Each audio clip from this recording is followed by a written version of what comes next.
So you're telling me this was the last Raw I got to watch before I leave for Orlando? Well, you know what? We're not going to do things like we normally do. I leave for Orlando tomorrow morning, so I basically wanted to end on a high note with wrestling. This Raw was not it. I do have Impact notes, and that's how we're going to end later today. So later today, you're going to get an Impact recap, probably very soon, so I can wipe the taste out of this Raw out of my mouth. Now, it's very lopsided. This is the so-called go-home show tonight of champions, which I don't know how they could get away with saying that. Show starts off with Paul Heyman in the ring. He says, if you thought SummerSlam was a vicious beating, here comes John Cena. Wearing black shorts here. QIWC going crazy. Cena's looking for Lesnar. Of course, he's not there. I don't see him. Where's the Beast? Where's Brock? I told you I was showing up for a fight, and I'm either going to fight him, or I'm going to fight you. And Heyman's like, you know what? Do you want to give it to them for free? Well, if you want it, and you're going to get it later tonight. So here comes the pain. Heyman starts laughing. Cena, you're really good. Brock flies in a private plane. You should know that. And his plane has been delayed, but he'll be here later on. I think you called him out because you don't want to fight him at Night of Champions this Sunday. Cena grabs Heyman, says he's full of crap, says, you know what, I told you I was coming for a fight, and the middle of Raw, your number is going to be up. No Beast, simply put, I'll kick your ass. Heyman leaves, Cena stops him, and says, you know what, I don't trust you, and drags Heyman to the back. Tosses him in the locker room, and gets the great Khali to try to talk to him.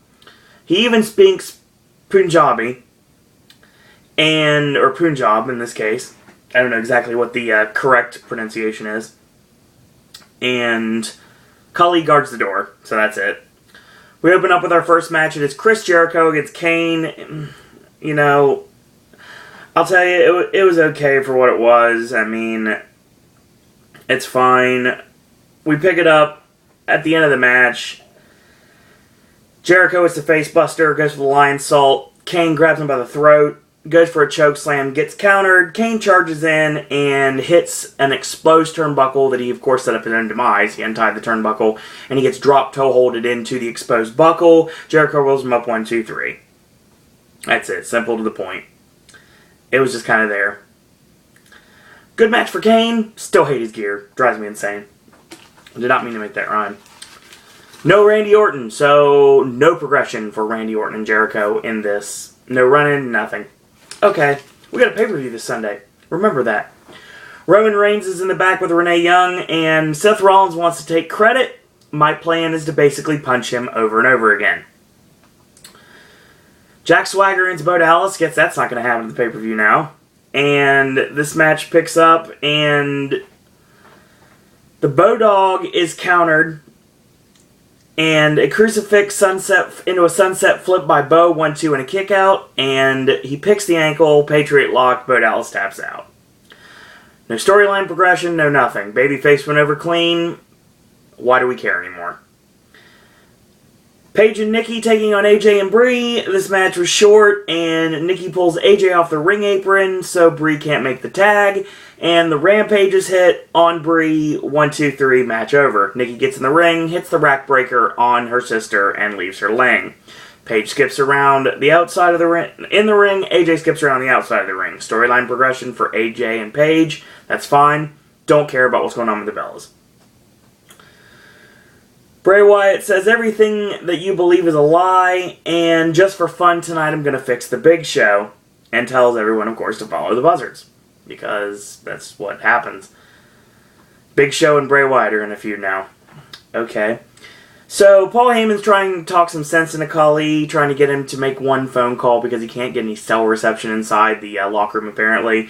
So Khali grabs the phone and shatters it and steps on it, and he takes the broken cell phone and says hello, which is not funny. Big Show against Bray Wyatt. It's basically okay back and forth match. Middle rope dive from Bray into the Goozle and tossed into Eric Rowan. And he hits the final cut. Harper makes a save, and of course that calls for the DQ. The Wyatts double whip, and both Eric Rowan and Luke Harper get double choke slammed. No point to this.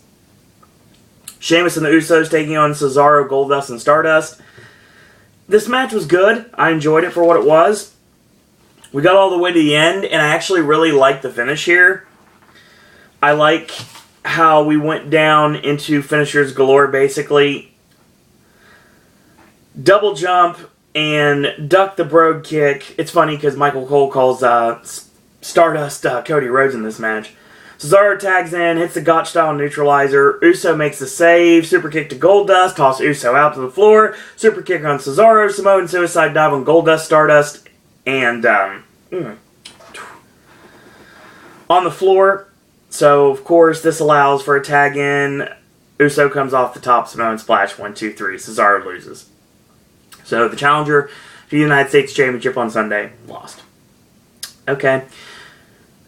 To understand the booking here, Renee Young's in the back with Randy Orton this time. This Sunday, Chris Jericho will have a beating handed to him by Randy Orton. Okay. Cena knocks on the door and says it's showtime. Cena drags Heyman to the ring, tosses him in the ring, and says, now is the moment you've all been waiting for. It's time to watch Paul Heyman magically make a beast appear. Or he's going to make Paul Heyman's teeth disappear. Produce your beast, Paul. Hustle, loyalty, and respect is a sham, Heyman says. I said to show your true colors. I can trigger this in you. In order to beat a beast, you have to become one. I'm the one to bring the hatred out of you. If you hit me, you're a bully. Be a star, John, be a star. Brock's a bully. He doesn't care. And you won't beat him. You can't beat Brock Lesnar. So, let the aggression out. And you have a chance to become the champion again and be an all-new, brand-new John Cena. Hit me, Cena. I dare you. Brock took hustle, loyalty, and respect away from you. He took the championship away from you. You can't say the champ is here anymore because it doesn't matter. Because the title is gone. You can't be a bully, John. You can't even hit me. A lowly advocate. You'll never beat Brock Lesnar. You'll never be champion ever again. You can't beat him. Cena gets up in his face and says, Heyman, you're the scum of the planet. Heyman says under his breath, hit me. Become my vision of you as a Paul Heyman guy. I like this a lot. Cena's like, no, I'm sorry. Fans are booing here, of course. I thought you would produce Brock so we could fight and I could show that I'm ready. There's no beast. There's just you. And Cena basically shoves Heyman out of the ring when Heyman says bad things about his mom. I didn't know her name's not Dorothy, but Dorothy Cena is a saint. So Brock comes out, walking around the ring finally. He helps Heyman up. He jumps up on the ring apron. He gets in the ring. Finally, they start fighting. They really get into it like hardcore, and Cena's laying some good shots in. He actually punches Lesnar right in the nose. So he knocks Brock to the floor. Cena sends Brock in the barricade. A takedown, starts pounding away legitimately in the nose. It looks like they might have broken his nose, potentially. Or at least, like, cracked the orbital bone or something. Security come down to separate the two. Brock is checking to see if his nose is broken, and he bombs out. This was one of the best segments on the show, without a doubt. I really enjoyed this. And it really sold the main event for Night of Champions quite well. Now, if Raw would have ended right there, I wouldn't have as much problems about it. Well, I would still, but we got our next match. And our next match was Cameron, who has gone from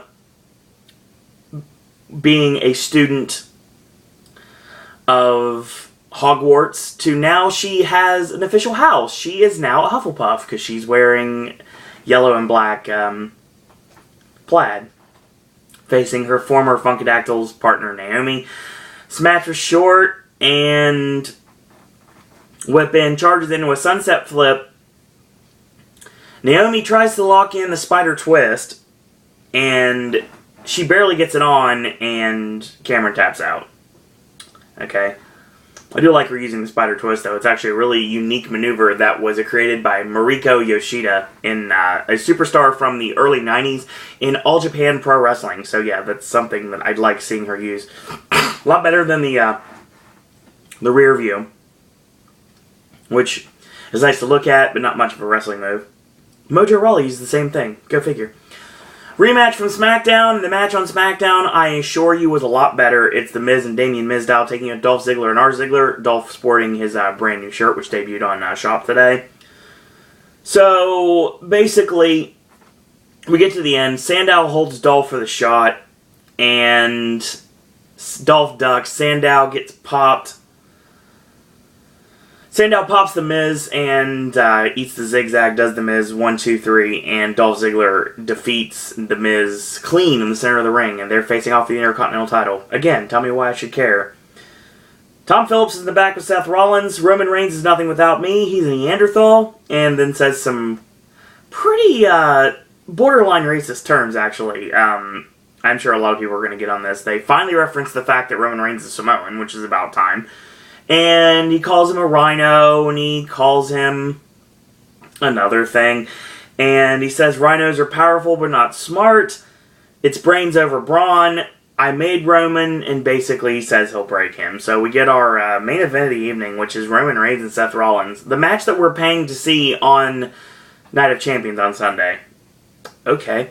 This match was really good. I actually enjoyed this a lot. And I like the sequencing here. So, basically, the charging clothesline in the corner. Roman Reigns goes for the leaping clothesline. Rollins ducks out of it, and a round kick, and Roman Reigns catches Seth off guard with the backdrop Uranagi, and he gets the 2 off of that. So the leaping drop kick does connect, Superman punch, and he's going for the spear. This is awesome. I like this sequence right here. Rollins leapfrogs over, roll up to Roman Reigns, and basically breaks out the Avada Kedavra, which is amazing, because he doesn't use it very often, since everyone in the world's using the GSK now. So yeah, Avada Kedavra gets a 2.5 right there, goes up top, a right hand to Rollins, he climbs up, going for a superplex, it gets blocked, and he goes for a double underhook. A lot of the crowd was saying, well, not crowd, but like a lot of the IWC were like talking Pepsi Plunge here. Obviously that was never going to happen. Countered into a sunset bomb, and instead of a sunset bomb, he does the buckle bomb, 1, 2, and Reigns kicks out here. So he does the shield fist to a fist, and Roman Reigns makes him pay with a headbutt, and gets cat with a spinning back kick, front kick, spinning back kick, comes off the ropes, and goes for the curb stomp. Reigns ducks out of it, hits the spear, 1, 2, 3, and the match is over. This is what we're paying to see at Night of Champions. Again, another clean victory. The only way I can justify this is if this is the return of Dean Ambrose, and I think it could be. But if you had the babyface go over clean on free television, why would we care to see the rematch on pay-per-view? So we get this United States rally, because Mark Henry, of course, is facing off against Rusev at Night of Champions. I have no idea what this is of the show at all.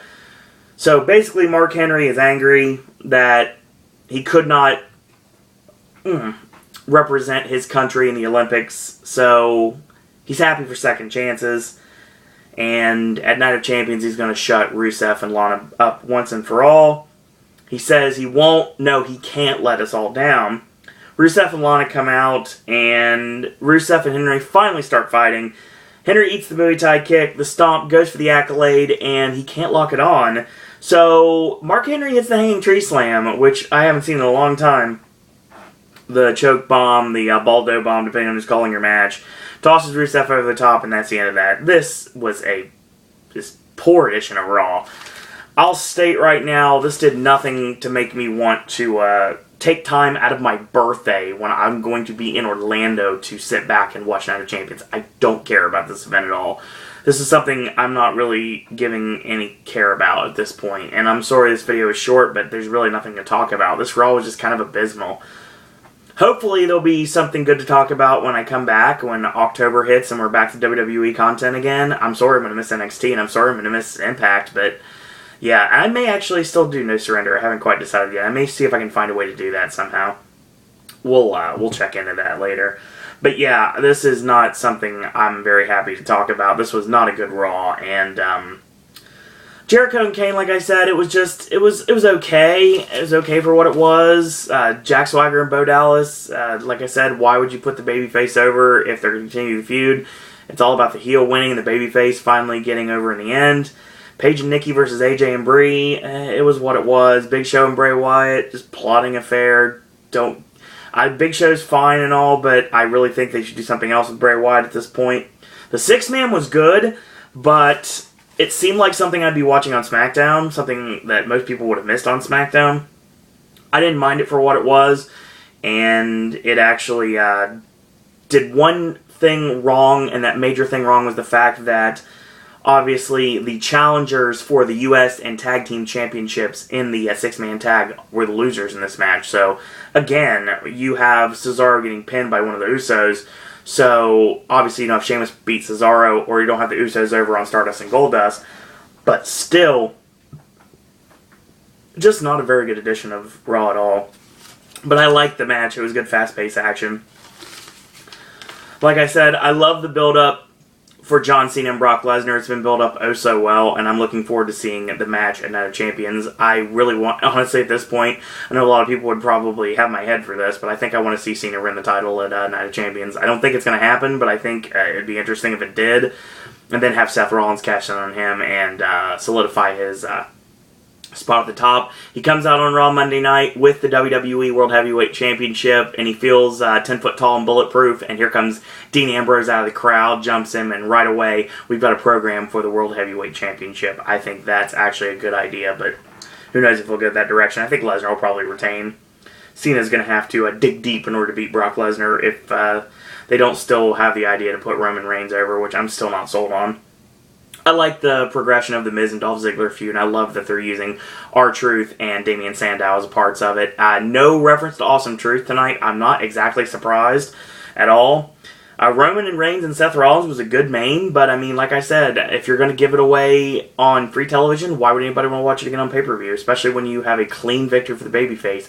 If you had some sort of Roman Reigns in peril, looks like he was going to lose, and he lost by nefarious means, or there's some sort of disqualification or something like that, somebody got involved, I can understand. But if you have an absolute clean as a sheet finish and you want to do the same exact match on pay-per-view, they really have to put something on it. As a matter of fact, I think the good idea here, even though it's the 11th hour basically, because we got one more taping left before the pay-per-view, I would say on SmackDown you put a stip on this, because if not, you just have the same match you had on Raw, which I don't understand. Henry and Rusev close out the show. I still have no idea why, and at this point, I don't know. Rusev obviously got the best of Mark Henry, and then he tried to put him in the Accolade. He couldn't get it on, and Mark Henry ended up making him pay. So this pretty much telegraphs the fact that Rusev's going to beat Mark Henry at Night of Champions, which I'm pretty sure was going to happen anyway. If you missed the Cameron-Naomi match, the main thing you missed off of it was the fact that Cameron went for a cover while Naomi was on her back. She was on her stomach. So yeah, you know, I've been very critical of Cameron in the past, and I will continue to be so, but when it comes down to it, yeah, that's just something you don't do. You don't try to make a cover unless it's part of your gimmick. And it's like Kamala. Okay, that's a good example right there. Kamala got over with that because it was part of his gimmick. But, and you're not going to tell Kamala what to do. I mean, come on, it's Kamala. But Cameron, yeah, no, that's just like a bad botch. And yeah, paging Matthew right now because I'm sure he was smiling with giggly glee whenever he saw that, knowing that he would be able to bring it in the next Botchamania. Yeah, this was just not a good edition of Raw. I have almost no interest in Night of Champions right now. I will probably go back. If I hear some good things about the matches, I'll probably go back and watch them. I do want to see Cena and Lesnar. I do want to see Sheamus and Cesaro.